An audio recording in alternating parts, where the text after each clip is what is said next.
오늘의 말씀은 구약성경 창세기 6장 1에서 8절까지의 말씀입니다.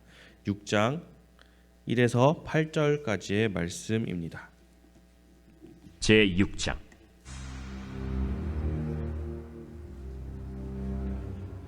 사람이 땅 위에 번성하기 시작할 때 그들에게서 딸들이 나니 하나님의 아들들이 사람의 딸들의 아름다움을 보고 자기들이 좋아하는 모든 여자를 아내로 삼는지라. 여호와께서 이르시되 나의 영이 영원히 사람과 함께 하지 아니하리니 이는 그들이 육신이 됨이라. 그러나 그들의 날은 120년이 되리라. 당시에 땅에는 네피림이 있었고 그 후에도 하나님의 아들들이 사람의 딸들에게로 들어와 자식을 낳았으니 그들은 용사라 고대의 명성이 있는 사람들이었더라. 여호와께서 사람의 죄악이 세상에 가득함과 그의 마음으로 생각하는 모든 계획이 항상 악할 뿐임을 보시고 땅 위에 사람 지으셨음을 한탄하사 마음에 근심하시고 내가 창조한 사람을 내가 지면에서 쓸어버리되 사람으로부터 가축과 기는 것과 공중의 새까지 그리하리니 이는 내가 그것들을 지었음을 한탄함이니라. 그러나 노아는 여호와께 은혜를 입었더라. 네, 제가 대학교를 졸업하고 이제 제자 훈련을 받은 후에 일본에 3개월 정도 단기 선교를 하였던 적이 있습니다. 이제 그곳에서 생활하면서 인상이 깊었던 것이 있었는데요. 그것은 일본인들은 세례를 받고 자신의 신앙을 고백하는 것에 대해 무척 신중하다는 것입니다. 실예로 어떤 분은요 20년 정도를 교회를 다녔는데 아직도 구도자이고 어떤 분은 15년을 다녔는데 아직도 구도자인 분들을 보고 그들과 함께 얘기를 하면서 나누었던 기억이 있습니다. 그들이 왜 세례를 받지 않느냐 이유를 물어보니 그들은 자신들이 세례를 받고 자신들의 신앙을 고백하는 순간 자신들은 이제 앞으로 평생 그 신앙의 고백처럼 살아가야 되는 부담감이 그들의 삶 가운데 있었기에 아직은 그럴 용기를 내지 못하고 있다고 얘기를 했습니다. 참 이 신앙에 대해서 하나님을 믿고 하나님의 자녀로서 다른 사람 앞에서 고백하고 나아가는 것에 대해서 그 일본인들은 무척이나 복잡하고 많은 생각을 가지고 있습니다. 이렇게 일본인들만 뿐만 아니라 수많은 사람들이 이런 신앙의 첫걸음 하나님으로서 자녀로서 고백하는 것들을 많이 어려워합니다. 왜냐하면 우리가 주님의 자녀로 살아간다는 것이 힘들다고 생각하기 때문입니다. 너무 복잡하고 너무 심오하게 생각합니다. 그런데 믿음은 한편으로는 단순히 믿으면 된다는 그런 신앙생활이 될 수도 있고 이렇게 일본인처럼 복잡하고 심오하게 우리에게 다가올 때가 있습니다.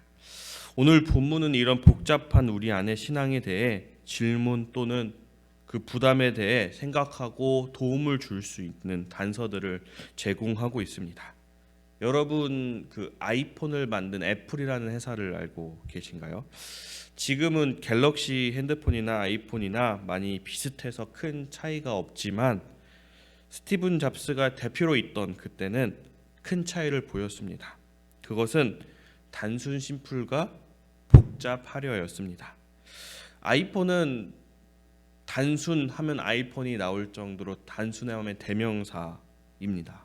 그것을 구현하기 위해 많이 노력했고 아이폰 하면 단순하다라는 이미지로 연결할 수 있게 만들었습니다. 그래서 수많은 사람들이 이런 단순한 아이폰을 많이 사용했습니다. 단순함은 현대사에 지친 우리에게 잠시나마 이 폰을 통해서 이 폰을 통해서 쉬게 하고 또 이것을 통해서 즐거움을 느끼게 하고 기쁨을 느끼게 하였습니다. 이것이 많은 사람들이 많은 기능이 되지 않고 단순했던 그 아이폰을 큰 돈을 주고 구매하는 이유가 된 것입니다. 때로는 많은 생각과 화려함보다는 단순함이 우리에게 편안함과 즐거움을 줄 때도 있습니다. 오늘 우리는 이 단순함이 우리에게 무엇을 의미하는가, 단순하게 믿는다는 것이 무엇인가를 함께 알아보려고 합니다. 구약 시대에 하나님은 우리의 죄의 무게와 복잡한 그 상당한 부분을 우리들에게 맡기셨습니다. 여러 제사와 절차, 복잡한 규례들을 지켜 살면서 또 율법등을 통해 살면서 구약 시대 사람들은 하나님께 나아가는 것, 하나님을 믿는다는 것이 목숨을 걸어할 정도로 어려웠고 복잡한 것이었습니다. 이렇게 그들은 하나님을 믿으며 어렵게 힘들게 또는 그것을 지키며 살아가는 것이 가끔은 너무나 부담되고 또 심오한 것이기도 했습니다. 이렇게 우리 편에서 그 문제의 복잡함을 풀려고 하면 힘듭니다. 내 의심도 풀어야 하고요, 죄의 습관도 끊어야 하고, 내가 사랑하는 것들도 후순위로 밀어야 하고, 그렇다고 이것들이 정리되는 것이 아니었습니다. 복잡함을 해결한다는 것은 결코 만만치 않습니다. 그래서 지혜로운 신앙인, 지혜롭게 하나님을 믿는 사람들은 이 복잡함을 하나님께 넘기는 사람이라고 생각이 듭니다. 하나님은 예수님을 보내주셔서 십자가 위에서 우리의 무거운 죄와 그 짐, 복잡한 많은 문제들을 대신 져주셨습니다. 히브리서에는 이렇게 나옵니다. 제사장마다 매일 서서 섬기며 자주 같은 제사를 드리되 이 제사는 죄를 없게 하지 못하거나 오직 그리스도는 죄를 위하여 영원한 제사를 드리시고 하나님 우편에 앉으셨다. 이게 무슨 말일까요? 예수님이 이 복잡한 문제를 다 떠나시고 영원히 해결하셨다는 것입니다. 그렇기 때문에 우리는 예수님을 믿고 예수님께 맡기며 또 예수님과 동행하며 그 통치를 맡긴다면 언제나 마음 먹고 나아갈 수 있고 기도할 수 있습니다. 이것이 복잡과 단순, 또 단순히 믿는다는 것을 한번 생각해 보는 것 같습니다. 본문에서는 우리가 믿음으로 가지 않았으면 실제로 당면해야 할 그런 문제들을 말하고 있는데요. 단순한 믿음으로 나아가지 않고 복잡하고 화려한 그 세상의 것들을 쫓았던 오늘 본문의 사람들이 나옵니다. 1절에서 2절 그 똑같이 사람이라는 말이 나오는데요. 여기서 사람은 모든 사람을 일컫는 게 아니라 하나님의 아들과 사람의 딸로 대조를 시키면서 구분하고 있는 걸 알 수 있습니다. 여기서 사람은 바로 한참 전에 이제 40일 전의 일이지만 이제 우리가 창세기 4장 5절에서 다루었던 두 계보를 이야기를 하고 있는데, 사람은 가인의 후손을 얘기하는 거고, 이제 하나님의 아들들은 셋의 후손들을 말하고 있습니다. 1절에서 사람이 번성하여 라고 나오는데, 우리가 그때 4장에서 봤듯이 가인의 후손들은 자신의 안위를 위해서 성을 쌓았고요, 또 각종 문명들을 발달시켰습니다. 문명이 발달하였고 문화가 발달하고, 또 그때 얘기했듯이 라멕은 여러 아내를 두었고 자신의 죄를 위해서는 더 큰 죄를 받는 그런 것들을 얘기하면서 더 죄악 가운데로 나아가는 뻔뻔함과 그런 세상의 상징이 되는 그 가인의 후손들을 함께 보았던 적이 있습니다.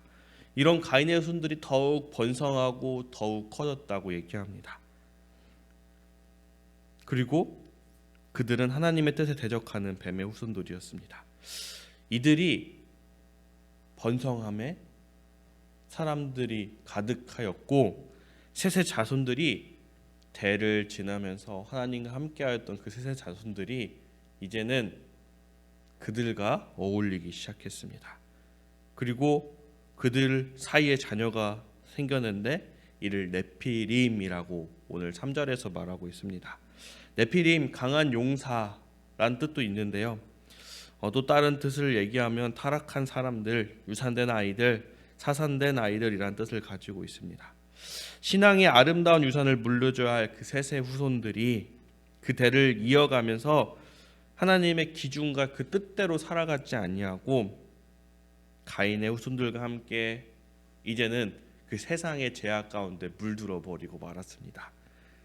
화려하고 복잡해지는 그 세상 가운데로 나아가 단순히 하나님께 맡기고 하나님을 따라가면 되었던 그들의 삶이 이제는 그 단순한 하나님을 잊어버리고 하나님을 떠나며 죄악 가운데 머물게 된 것입니다. 세상에는 죄악으로 가득하였고 마음과 생각 그리고 중심에 죄가 자리하고 있었습니다. 우리에게 자유의지를 주시며 하나님을 통해 기뻐하고 하나님을 예배하고 서로를 사랑하고 섬기라고 얘기하신 그 하나님의 뜻이 무너지고 있는 그런 모습이 오늘 본문 가운데 보여지고 있습니다. 하나님 마음은 어떠실까요? 오늘 6절에서 하나님이 어떠실까라는 것이 나오고 있습니다. 바로 한탄하사 근심하였다고 나옵니다. 더 나아가 7절에서는 이 사람들을 다 쓸어버릴까 라는 생각을 가지고 이제는 그 이후에 이제 말씀에서 나오겠지만 노아의 홍수의 그 심판이 나오고 있습니다. 이것은 하나님이 바라시던 세상이 아니었습니다. 하나님이 원하시던 것은 하나님의 뜻이 이 땅 가운데 온전히 이루어지고 사람들이 천국을 이루어가는 것이었습니다. 그런데 사람들은 하나님의 뜻, 하나님의 바라는 것이 아닌 자신들이 바라는 것을 위해 살아갑니다. 하나님을 떠나 나만의 천국을 이루어가고 싶어합니다. 내 만족과 내 성공과 야망을 이루어가길 원합니다. 그래서 천국을 바라고 있지만 하나님 없는 그 천국을 맛보고 싶어합니다. 그래서 신앙 없는 일반인 가운데 예수 믿으면 천국 갑니다 라고 얘기하면 거부 반응을 크게 보이는 사람들도 있습니다. 왜 내가 꼭 믿어야 하느냐? 나는 착하게 살았고 나는 많은 선행을 쌓았는데 라는 이야기입니다. 많은 사람들이 천국을 오해하며 살아가기도 합니다. 천국의 핵심은 하나님의 통치, 즉 그 다스림을 받는 곳인데 천국에 가려면 하나님의 다스림을 받아야 되고 또 하나님을 다스림을 받아야 되면 하나님을 알고 그 뜻을 알아야 하는데 그 모든 것을 복잡하고 어렵게 생각하며 세상 속에서 내가 하겠다, 내가 나아가겠다 라며 떠나고 멀리하게 됩니다. 그래서 오늘 본문 3절의 모습을 이제는 통해 하나님이 이렇게 그 죄악 속에 사는 인간들의 수명을 줄이셨다고 말하고 있습니다. 이제 우리의 삶의 기회가 예전 같지 않습니다. 한전된 더 짧은 인생을 살아가게 되었습니다. 우리는 이 짧은 인생 가운데 하나님이 주신 이 자유의지를 통해 하나님을 알고 하나님을 경외하며 그분의 통치 속에 살아가야 합니다. 그럴 때 우리는 이 땅 가운데서 작은 천국을 이루어 살아갈 수 있을 것입니다. 오늘 본문이 우리에게 알려주는 것은 세상 속에 죄악이 퍼짐을 보여주고 하나님의 사람들이 그 세상의 사람들과 함께하며 하나님을 멀리하고 하나님의 그 통치 가운데서 벗어났을 때 어떻게 되는 것에 대해서 말해주고 있습니다. 여러분, 우리는 하나님의 사람들입니다. 그러기에 하나님께 맡기고 하나님의 통치를 구하고 그 뜻을 구하는 우리 모두 되길 원합니다. 하나님을 믿는다는 것 어렵고 힘든 것일 수 있습니다. 그러나 그것을 하나님께 맡기며 바라보는 단순한 믿음을 가지며 나아갈 때 우리는 그 어려움과 복잡한 모두를 해결할 수 있을 것이라 생각합니다. 이 천국을 하나님이 만들기 위해서 이루기 위해서 우리 예수님이 오셨습니다. 우리 죄를 처리하고 복잡하고 무거운 짐들을 다 짊어지시고 우리에게 복음의 말씀을 주셨고 그 복음을 받아들였을 때 이것들이 다 사라지고 영원히 하나님의 자녀로 살아갈 수 있게 됐다는 우리의 신분의 변화를 얘기해 주셨습니다. 우리의 죄를 대신 지시고 하나님과 화해를 할 수 있는 길을 주셨는데 이 길을 가는 법 매우 단순하다고 오늘 말씀을 통해 쭉 이야기했습니다. 바로 예수님이 우리를 위해 하신 일을 믿고 그분을 내 생명의 구주로 받아들이는 것입니다. 내 삶을 맡기고 그분과 동행하는 것입니다. 물론 우리는 인간이기에 불완전하고 연약합니다. 그래서 3절을 보면 하나님의 영이 이제 우리와 떠났다고 나오고 있는데 다시 하나님 성령을 보내주셔서 우리와 함께 하시게 했습니다. 그리고 그 영이 우리와 함께 하심으로 우리는 그분의 형상 따라 살아갈 수가 있습니다. 지금 우리의 삶은 누구의 통치 아래 있습니까? 세상입니까? 나입니까? 그리고 나는 어떤 천국을 이루어가고 있습니까? 하나님 없는 천국일까요? 아니면 그분의 통치가 있는 하나님의 나라, 그 천국을 소망하며 살아갈까요? 이 것을 생각하며 오늘 하루 주님 함께 동행하는 우리 모든 성도들이 되기를 원합니다. 기도하겠습니다. 사랑과 은혜가 많으신 하나님 아버지 감사합니다. 오늘 이 말씀의 사람들이 아버지 우리에게 많은 것을 느끼게 합니다. 죄악 가운데 머물며 세상의 화려와 그 복잡함을 쫓는 가운데 하나님을 믿는 그것들을 잊어버리는 하나님을 떠나가는 그 사람들의 모습을 보았습니다. 아버지 우리가 이 세상의 것들을 쫓아가지 않게 하여 주시고 하나님만을 믿고 하나님만을 바라보며 그 모든 것을 주께 맡기며 동행하며 나아가는 우리 모든 성도들 되게 도와주시옵소서. 그럴 때 아버지께서 우리에게 기쁨 주시고 아버지 힘과 능력, 용기 주시사 이 세상에서 능히 살아갈 수 있게 하실 줄 믿습니다. 감사합니다. 예수 그리스도의 이름으로 기도하였습니다. 아멘.